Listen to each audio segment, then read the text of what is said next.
talk about it. I just want to talk about it. This is another episode of Healthy Discussion, so let's discuss. Sir, yes, sir. Ma'am, yes, ma'am. Today's discussion, we're talking about the recruitment in the Army. Did y'all know that recruitment is actually falling by 25%? People don't want to fight no more for the United States. I don't blame them. I really don't know what you're fighting for. Can anybody tell me what you're actually fighting for? Or is it classified information? Smash that like button if you agree. Don't forget to subscribe to the channel. Tell a friend to tell a friend. And leave them thoughts down below. I need to know what's in here. Leave your thoughts down below because I really want to know. If you're in the Army, military, Navy, Coast Guards, let me know the temperature of what's going on.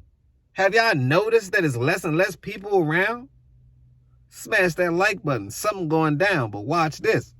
U.S. military is in the middle of what is a massive recruiting drought. In 2022, the U.S. Army had its most difficult recruiting year since it ended the draft in 1973. Other branches are struggling too, leaving the Army, Navy, and Air Force roughly 30,000 recruits short of their goals.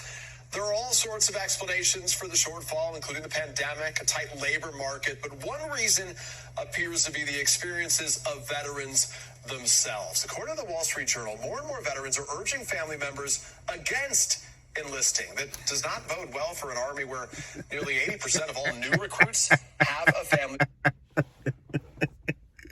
Things are imploding, right? But that's a beautiful thing because people are beginning to wake up.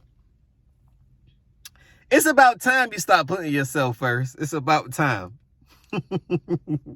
So you're telling me that the veterans are letting the people that's about to come into the Army, this is not the play. This is not the move. No go, sir. Stay with your family if you want to keep it. So my thing is this. Who the hell is defending America? Overseas, what are they really doing? Are they winning the war? Or are they losing the war? Because it looks like to me, they got ran out of Iraq. They got ran out. They left their equipment there. They was terrified about something, but no one's talking about that. Can we talk about it? Is it over? No, is it just the beginning? Once again, I don't spread fear on my channel. It's straight awareness. And if that scares you, then don't subscribe. If you don't want to hear the real things in this world, you shouldn't watch me. You shouldn't view Healthy Discussions. It's going to be unhealthy for you. I'd rather discuss the things that you have to face rather than hide it and tuck your tail. Smash that like button if you understand what I'm saying. Puss is puss.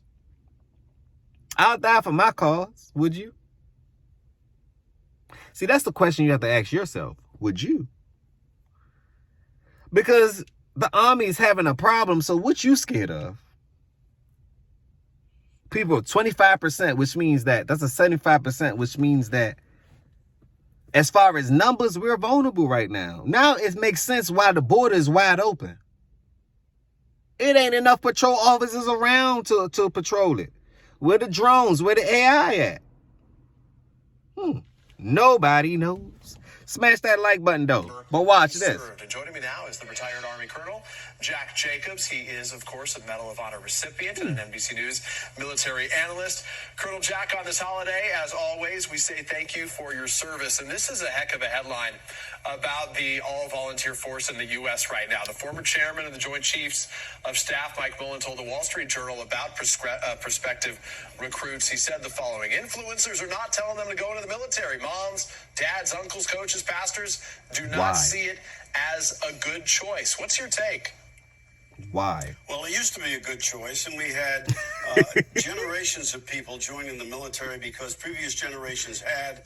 I did because my father had served in the Second World War in the Army in New Guinea and the Philippines, and I thought it was my obligation to serve.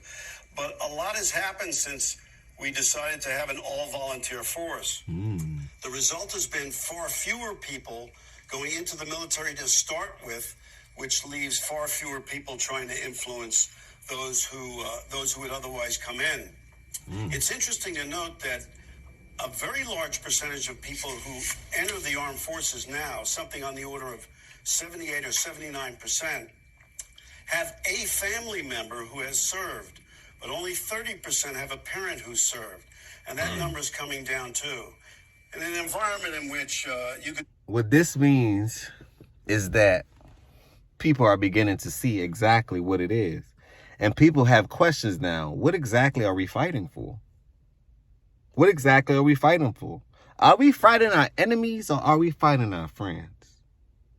Smash that like button. I'm going to leave a link down below to this video. It's quite extensive. I want you guys to do the research. Smash that like button. Subscribe to the channel. Tell a friend and tell a friend. Would they go to the army to protect a nation that may not have your best interests at heart? I think that's what's really happening. People are starting to say, you know what? Damn if I do, damn if I don't. I'm voting for these people, put these peoples in power, and it seemed like I'm getting the short end of the stick all the time. So people begin to say, you know what? Let me go get what's mine. And fighting on the next man's behalf or another person or another nation behalf may not be your best interest. And people are beginning to see it. They're beginning to go the entrepreneur route. See, most of the people join the army for benefits, for housing benefits, family benefits, XYZ. If there's no benefits and incentives, right? And if it's not keeping up with the rate of inflation or anything else, is it a for-profit or non-profit? Smash that like button. Can we talk about it? I just want to talk about it. Like I say, leave your thoughts down below because I really want to know a little bit more about the psychology that's going on in the heads of people that was in the military. I want to know, what was the change? Is it a contract that we don't know about? It's a wording we don't know about? It's a benefit that they just X'd out and scratched that we don't know about? Are they paying for y'all medicals anymore? Like, are they paying for y'all insurance? They got to come out of pocket. These are the things that you must ask yourself. And I begin to think, let's talk about it. Can we? On that note, peace, blessings, and love. Don't forget to comment, like, share, and tell a friend to tell a friend. We're just making sure you're aware of what's going on around you. On that note, peace, blessings, and love. And remember, positivity over negativity always.